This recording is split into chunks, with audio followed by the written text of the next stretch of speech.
Hey friends, so some of you have asked me what it is I am meal prepping for my work week this week. So I thought that I would go ahead and just give you a glimpse of what I'm doing. So I'm going to make 6 turkey burgers and I'm going to make 6 days worth of roasted broccoli. These are my favorite things to have for lunch. I'm going to show you how I make my turkey burgers and I'm going to show you my roast broccoli and how I prepare that.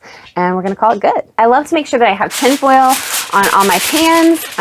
It's just an easier cleanup. I absolutely hate to be wasting my time in the kitchen cleaning when I've got tons of other things to be doing. So I'm gonna put tinfoil on my pans. I am turning the oven to 350 because that's what I usually go to. I don't know how to cook, guys, like professionally. So 350 is a comfortable temperature for everything that I'm cooking. I know that I will have my turkey burgers in there for 25 to 30 minutes. And I know that I will be roasting my broccoli for 20 minutes. So 350 it is.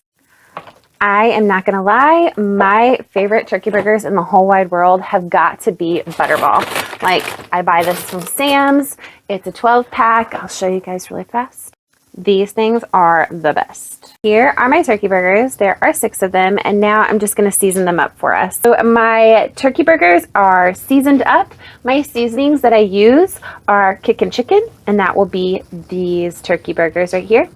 And then bold chipotle is my other one, and that is these burgers right here. So I have 3 different seasonings, or 2 different seasonings on these burgers. So I'm going to stick this in the oven really quickly.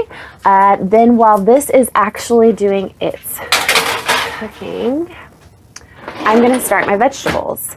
And it's kind of going to take about the same amount of time, but my big thing is just that my oven is so little, I can't do both of them at the same time anyway. Now for my sweet potatoes, I make sure that I clean them off really, really well. You're going to have spots on them. That's just part of the sweet potato skin. So I'm going to cut the ends off of them. I do not stab them. I just stick them in and I roast them. So these take quite a bit longer, more like 35 to 45 minutes because of the thickness of them.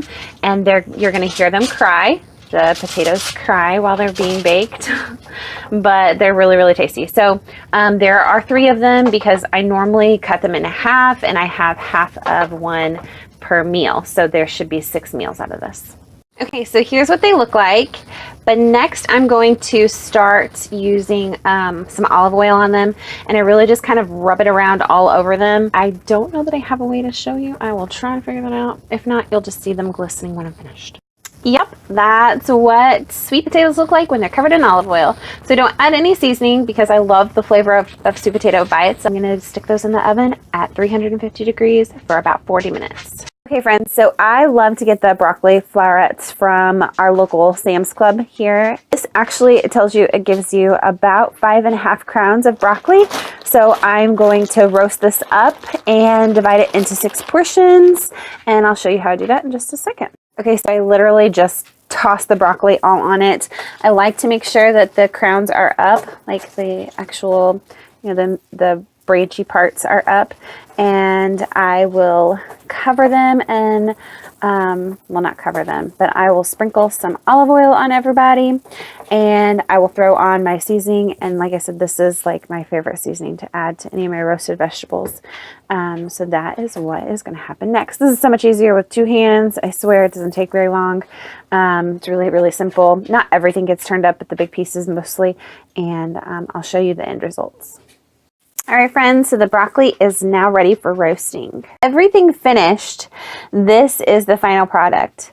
So I literally just cut my potatoes into pieces, like 6, and then I love to use my containers to measure out the proper amount of broccoli, and then 1 of the chicken patties, and so voila, that is my meal. What I'll end up doing is I'll put those into containers and bring them to lunch with me all next week. Hey friends, that wraps up everything with my meal prep for this week. And I hope to catch up with you again next Wednesday for my next video. Don't forget to hit the subscribe button. If you haven't been one of my subscribers, that would be an absolute joy. And hit that bell so it gives you notifications. If you like the video and you want to hear more topics on my meal preps, give me a big thumbs up. That gives me some kind of idea that you guys are into these types of videos, because I meal prep every week anyway, and I would love to share that with you. So it's been fun, and I will see you with my next video next week on Wednesday.